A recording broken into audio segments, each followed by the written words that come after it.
The feeling of falling behind appears suddenly and refuses to go away. It follows the days, shows up in comparisons, in repetitive thoughts, and in the constant idea that time moved faster than it should have. Billy Graham observed this feeling as a deep inner wear, not connected to visible failure, but to the pressure of believing that one's own life has slipped out of the right rhythm. What begins here is not a warning or a correction, but a calm reflection on this inward sense of delay, on living with the persistent impression that one should already be somewhere else. At some point in life, many people begin to carry the feeling that they are behind. There is no specific event that causes it. There is no clear milestone. It forms gradually, while days continue as usual. The person keeps waking up, working, handling responsibilities, but inside grows the sense that they should be at another point in their own story. This feeling is more common than it seems. It arises when one looks at their own path and compares it to old expectations, plans that never happened, and the trajectories of other people. There doesn't have to be a major failure. Sometimes life is stable, functional, even organized. Still, the feeling remains. Something is out of sync. Many live with this without clearly noticing it. They call it restlessness, self-pressure, a desire to improve. They keep trying to speed up, to fix, to recover what they believe was lost. But what weighs most is not only the uncertain future, but the constant glance toward the past, revisiting decisions, choices, and opportunities that no longer exist. This conflict often goes unnoticed because it doesn't interrupt daily routine. The person continues delivering results, keeping commitments, carrying responsibilities. On the outside, everything seems in order. On the inside, there is a constant comparison between where one is and where one believes they'll exhaustion alone, but emotional tiredness. The effort of monitoring reactions, managing impressions, and staying acceptable never fully stops. Even moments that should feel free are shaped by awareness of how one is being perceived. At night, when activity slows, the weight of this becomes clearer. The day may have been full, productive, and socially successful, yet there is often a vague dissatisfaction that lingers, a sense that much was done, but little was chosen freely. The person may struggle to identify what they actually wanted that day, beyond fulfilling expectations. Distractions help soften this discomfort. Entertainment, scrolling, busy schedules fill the space where questions might otherwise arise. As long as attention is occupied, there is no need to confront the quiet feeling that life is being lived on someone else's terms. This pattern does not feel dramatic, it feels normal. Everyone seems to be doing the same thing. Everyone appears busy, accommodating, responsible. And because this way of living is so common, it rarely raises concern. The person assumes the tiredness is just part of adulthood. But slowly, something changes. Decisions begin to feel heavier. Motivation becomes unclear. The future feels vague. Not because options are lacking, but because direction has been lost. When so much energy goes into maintaining acceptance, little remains for exploring purpose. You might recognize this in subtle ways. Difficulty answering simple questions about what you want. A sense of relief when plans are cancelled, mixed with guilt for feeling that relief. The feeling that life is moving forward, yet something essential is not coming along with it. Modern life rarely encourages deep inner listening. Speed, productivity, and responsiveness are valued far more than reflection. In this environment, it becomes easy to live reactively, responding to needs, expectations, and pressures, while slowly losing contact with personal intention. This is how purpose is often forgotten, not through rebellion or failure, but through constant accommodation. The person does not abandon their direction. They simply delay it again and again, until it becomes unfamiliar. And so the conflict deepens. Life remains full, but meaning feels thin. The person stays involved, responsible, and present for others, while feeling increasingly distant from themselves. Not because they made the wrong choices, but because they made them without space to listen inwardly. When the day finally slows down and there is nothing left to respond to, something subtle begins to surface.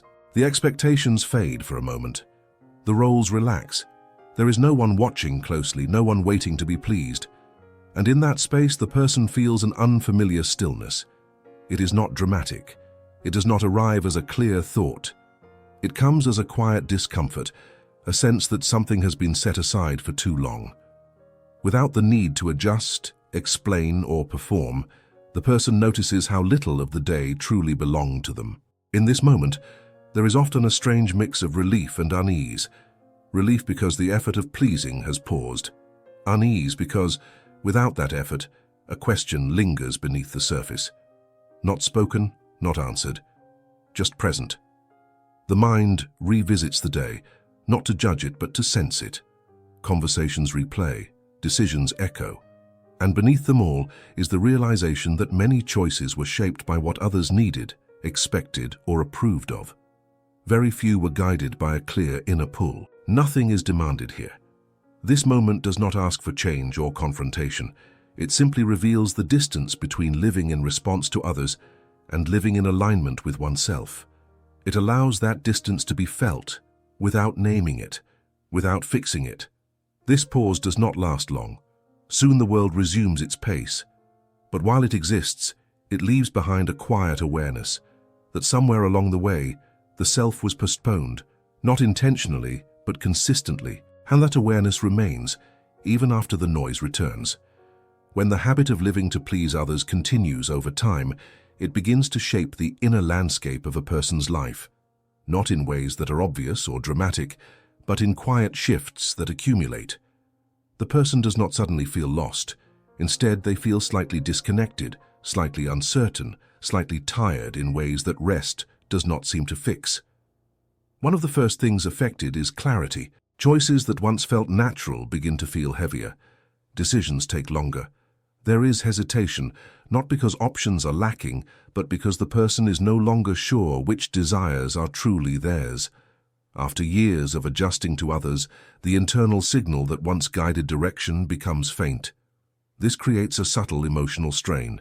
The person continues to show up, continues to meet expectations, but with growing effort. What once felt manageable now feels draining. Not because the responsibilities increased, but because they are being carried without a clear sense of personal meaning. Over time, frustration can surface without a clear target. The person may feel irritated, restless, or withdrawn, yet unable to explain why. They are doing what they are supposed to do. They are being reliable, considerate, responsible, and still, something feels wrong.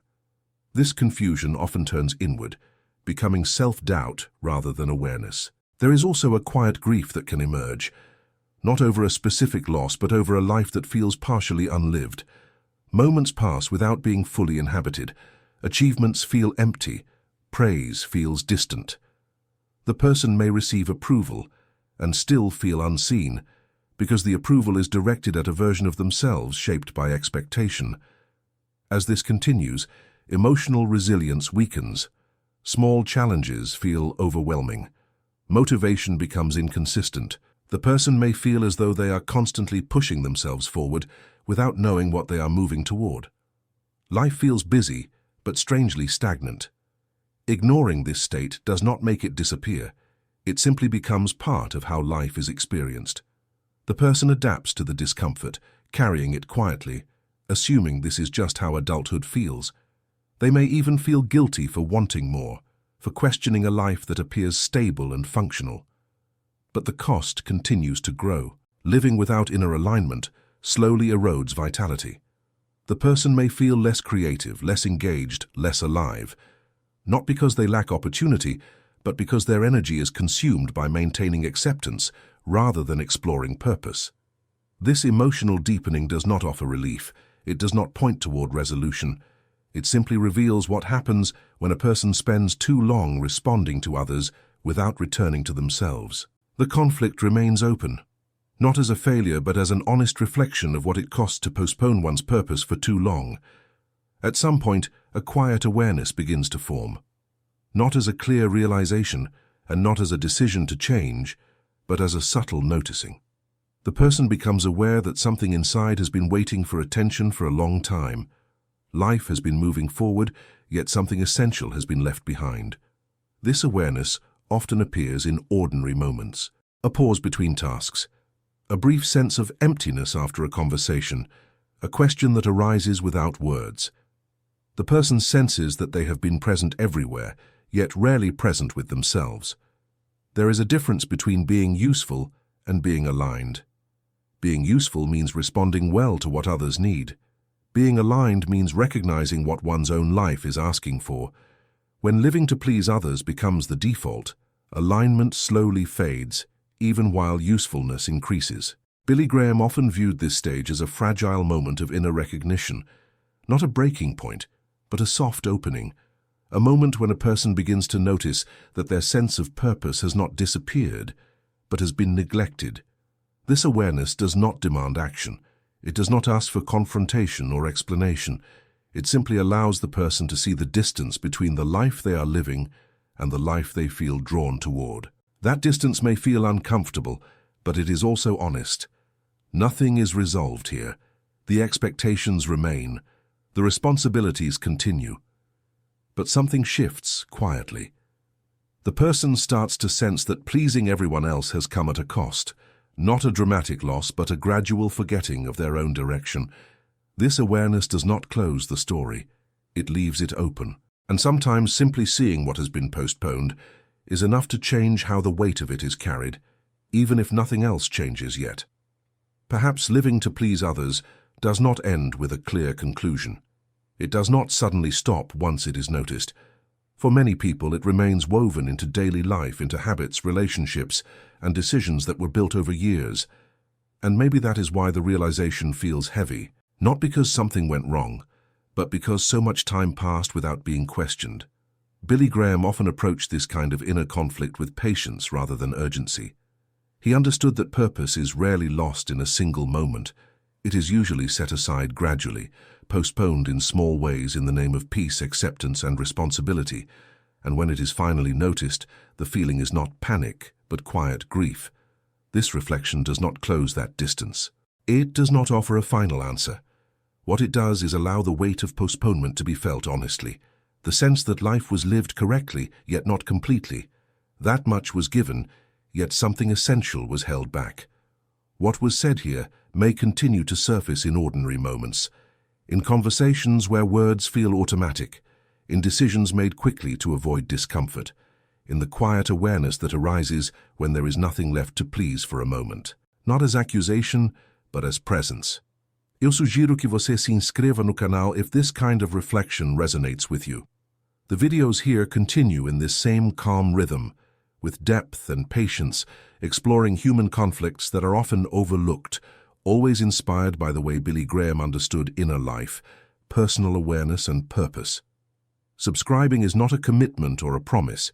It is simply a way to continue walking alongside reflections that respect time, silence, and honesty. And if at any point in this video you recognized yourself in the habit of living for others, the comments are open.